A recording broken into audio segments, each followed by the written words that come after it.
Makailan napag-usapan yung NCAP o yung No Contact Apprehension Policy ng mga syudad kasama ang Valenzuela City ho dyan. Gusto ko lang humalaman, ang One Rider Party List ba ay sang-ayon sa pagpapatupad ng NCAP nationally? Maganda ang NCAP, pabor tayo sa NCAP, pero kung hindi mariresolba ang mga problema na dapat maisaayos muna, tayo po ay tumututol sa pagpapatupad ng NCAP. A ordinance is considered valid until it is challenged in court. Pwede naman ho siguro dalhin ng One Rider Party List ang mga individual na mga traffic ordinances ng bawat syudad sa mga lokal na korte para malaman ho natin kung nag-violate ho sila. Totoo po na mayroong kapangyarihan ng mga lokal na pamahalaan base po sa Local Government Code of the Philippines. Pero hindi po pwede na ang lokal na pamahalaan ay magpapatupad ng anumang batas na sasalungat po sa national law. Ilan lamang ito sa mga naging kaganapan sa Kongreso nang talakayin ang tungkol sa umunoy problema sa pagpapatupad ng traffic rules and regulations, partikular na ang sa kontrobersyal na No Contact Apprehension Policy, kung saan nagkaroon ng may init na katanungan sa isa't isa sina One Rider Party List Representative Bonifacio Busita at si 1st District Representative Rex Gatchalian ng Valenzuela City na kabilang sa 5 syudad na nagpapatupad ng NCAP sa Metro Manila.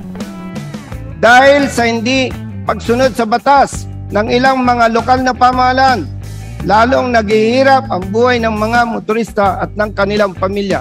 Mr. Speaker, Well, let me just put it on record. Paulit-ulit ho sinasabi ng ating kasamahan sa One Rider Party List na yung batas. Tama ho yun. Pero hindi ko alam kung familiar ho siya na sa RA 7160, yung Local Government Code, ang police powers ng mayor to include the traffic management is a devolved power of the local government. At hindi ho sila lumalabag sa batas dahil lahat naman ho ng traffic citation, dumadaan ho yan sa sangguniang panglungsod, sangguniang pambayan ng bawat syudad. And let us keep on going back to the original notion.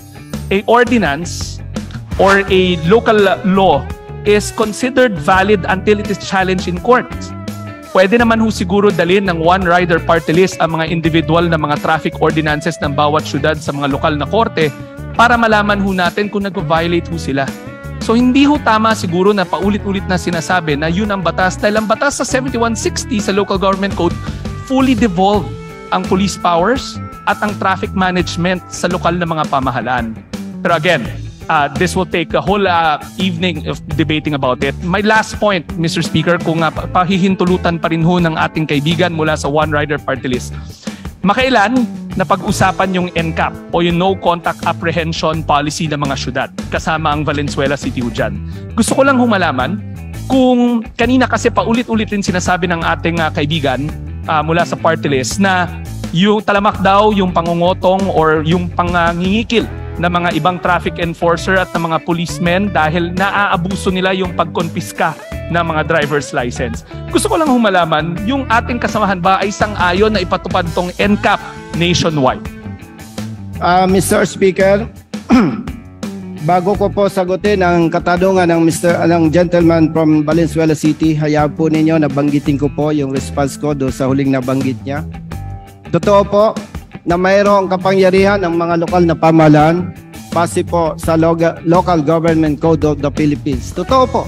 At hindi naman pwedeng questionin yan. Pero hindi po pwede na ang lokal na pamahalaan ay magpapatupad ng anumang batas na sasalungat po sa national law.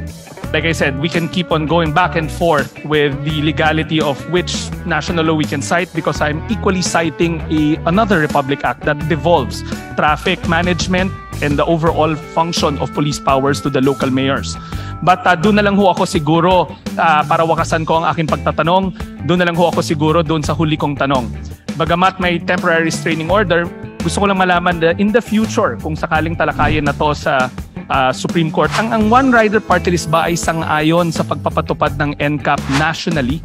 Dahil ito ay isang paraan para masugpo natin yung pangingikil, yung pang-aabuso ng ating mga traffic enforcers dahil kinukuha nila yung license at subject to may human subjectivity.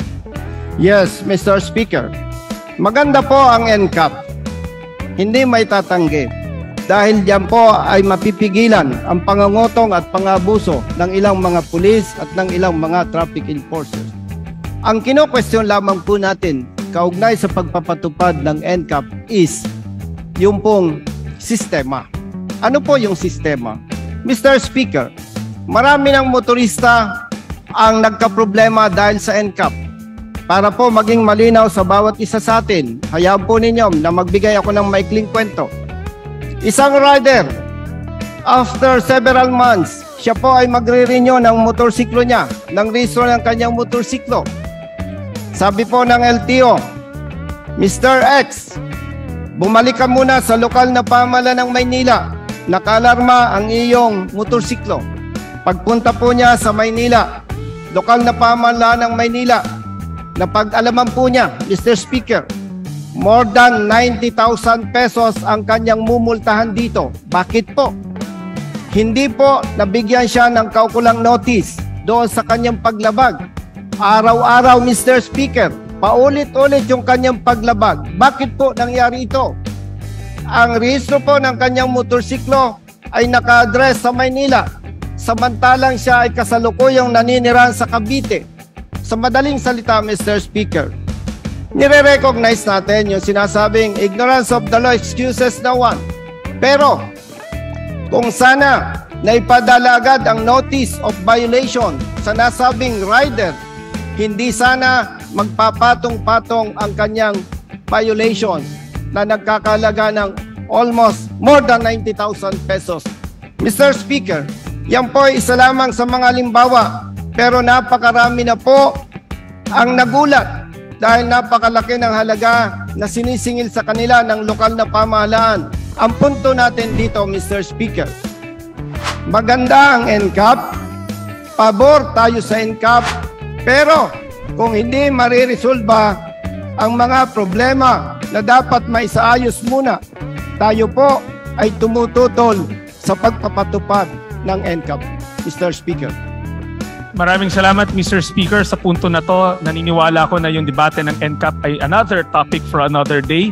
Nais ko kong pasalamatan muli ang ating butihing kasamahan mula sa One Rider Party List at ulitin ko po, nakikisa ho ang representante na to sa pagsulong ng karapatan ng ating mga riders, pero bilang chairman ng Local Government Committee sa Mababang Kapulungan, naniniwala pa rin ako na ang traffic management, ang police powers ay devolved functions ng mga alkalde na kinikilala ng RA 7160. Maraming salamat, Mr. Speaker. Mr. Speaker, maraming salamat po sa Honorable Congressman Gatchalian from Valenzuela City.